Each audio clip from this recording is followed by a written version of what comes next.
The NFL draft is just 3 days away, and it's time to dive into the Bengals draft philosophy from best player available to is offensive tackle their biggest need, some thoughts on what La'el Collins had to say, and more right here on Cincinnati Bengals Talk.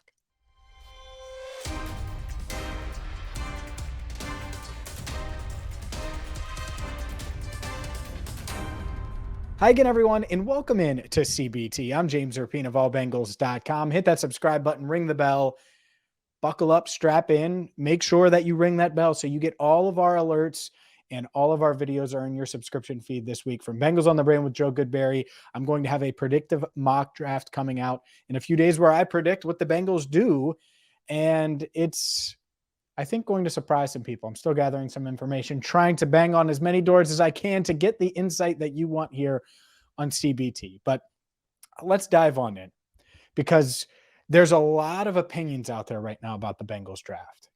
And I don't want to debunk any of them because anything can happen on draft night. Heck, Peter King mocked Luke Musgrave to the Bengals at 28 overall, which would be a shocker. And I would not be on board with that pick at 28 overall. So there's a lot of different opinions out there, thoughts out there. Who knows? Maybe some of them come true. Maybe some of them don't. Let's start with offensive line, because this Bengals offensive line room is highly criticized. They have a new face in Orlando Brown Jr. They did add Cody Ford, who's a depth option. I know Zach Taylor said he's going to compete at right tackle on Monday. That's fine. He's going to compete at right tackle, probably for the backup right tackle job. But who's going to start? And how big of a need is it, right tackle? How big of a need is interior offensive line? This might be a take, but I think if you gave, or feel like a take to you, but if you gave the Bengals truth serum, I think they would say that tackle is not their biggest offensive line need going into the draft. Now, there's a question mark at right tackle. Is La'el Collins going to be healthy and ready? We posted a video about him, by the way. He says he's doing great, did some pass sets the other day as he continues to recover from knee reconstruction surgery. So we'll see on La'el. But obviously you have the Jonah Williams question mark. He wants out. He wants to play left tackle. That certainly isn't going to happen with Orlando Brown Jr. in town. And you have all these other guys, including Cody Ford, behind those two veterans that could technically, as of now, compete for that right tackle job. Obviously, Jackson Carman's in the mix as well. Think about how many tackles I just named. I named 5. I didn't name Akeem Adeniji. There's 6. There's a lot of tackles in that room. And so where do the Bengals need depth? I agree. Right tackle 1, that starting job is a question mark. But they need depth on the interior. And I think they would love to get one of these hybrid guard center types that can back up all 3 offensive line positions on the interior. And Cody Mauch might be long gone before they're on the clock at pick 60. But one of those guys, and that's the philosophy behind this. Like the odds of the Bengals picking an offensive tackle at 28, to me, are very, very small. Because what would have to happen is one of these guys falls to 28 that you don't anticipate falling to 28. And most of them aren't even expected to make it to pick 20. So would a team move up to get one? Would a team just welcome an offensive tackle falling into their lap at 23, for example, or 22 if you're the Ravens? Maybe. But that's something to pay attention to. Because unless DeJuan Jones falls to pick 60, I don't think the Bengals take an offensive tackle in the first 2 rounds. And if you're not taking an offensive tackle in the first 2 rounds, you might not be taking an offensive tackle at all. So that's the first thing, especially with La'el rehabbing and feeling a little bit better. I don't think that impacts the Bengals draft plans at all, by the way. But I think they'll look at that room and say, you know what? We're not going to reach on a tackle just to take one. Like if they have a second-round grade on Anton Harrison, they're not going to take him over a guy with a first-round grade. Or if they have a mid-second-round grade on Harrison, but there's a guy 10 spots above him at a different position, I don't think they're doing that. So number one, offensive tackle. The Bengals might not take an offensive tackle in the first 2 days of the draft. They might not take one at all unless they believe that that guy can be an interior player as well. And some might say that's a mistake. And if the right guy's there, I think they will address tackle.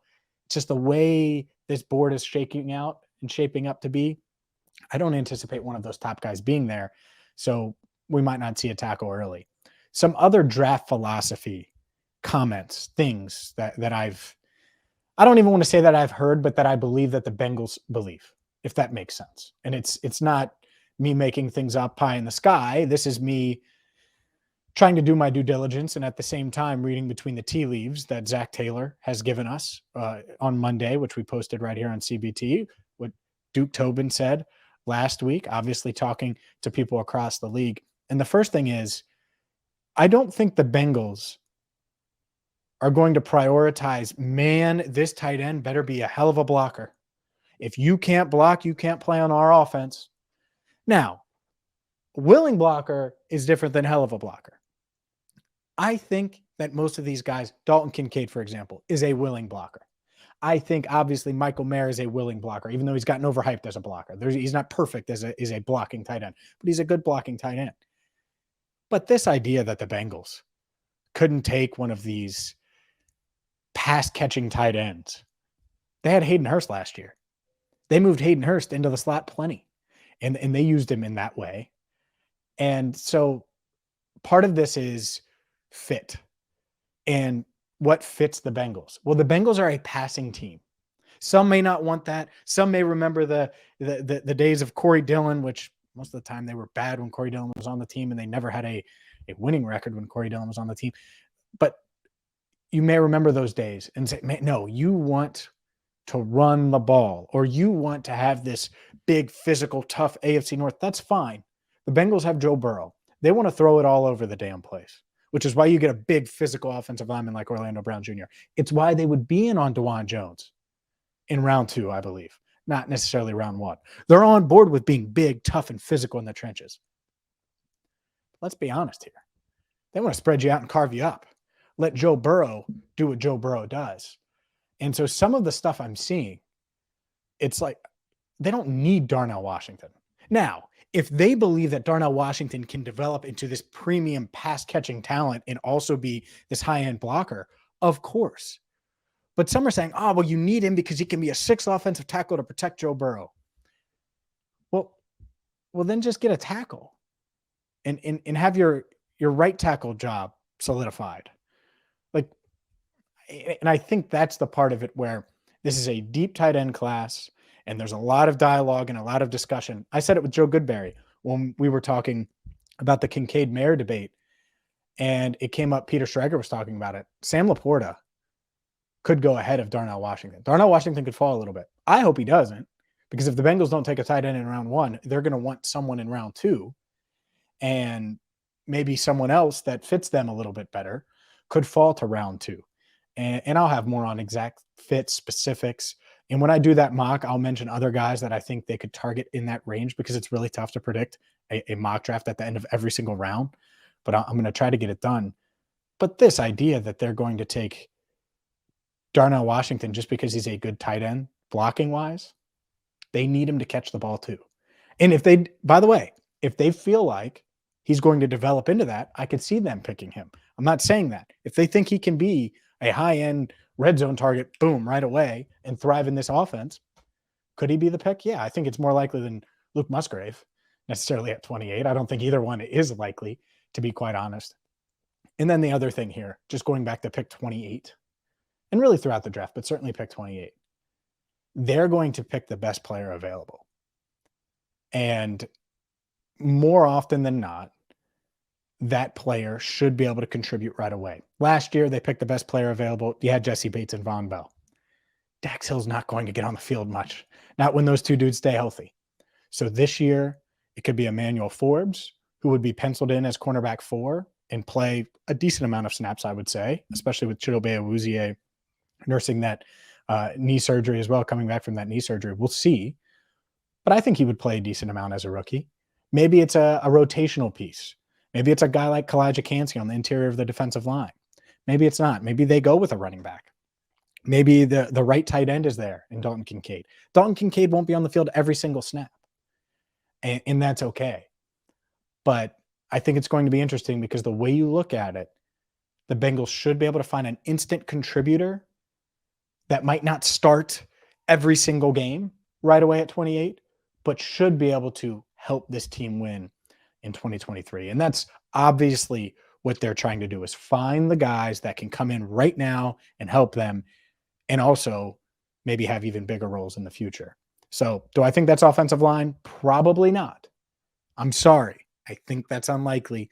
We will see, though, what happens. We have a ton coming your way. I think that it's going to be a fun week. We're going to be at Paycor Stadium for all 3 days of the draft, bringing you news conferences, instant reaction, thoughts about every pick, and we'll do draft grades and all of that at the end of the draft. But I'll give you thoughts on each and every pick late Thursday night, Friday as they happen, Saturday as they happen, and of course, we'll have a mock draft coming ahead of time. And it's really what I think the Bengals will do in the draft, a predictive draft. We haven't really done, Joe's done a couple mock drafts, Joe Goodberry, but I haven't really done any on here. I analyzed the one I did for all Bengals, but I haven't really done one here on Cincinnati Bengals Talk. And it's because I wanted to get as much info as I can. I want to talk to as many people as I can. And I want to try to make a prediction that maybe holds up, much like ours did last year with Dax. So we will see if that happens. Hit that subscribe button, ring the bell. For Andrew Fox Miller, our channel coordinator, I'm James Rapien, signing off for now. Thank you so much for watching right here on Cincinnati Bengals Talk.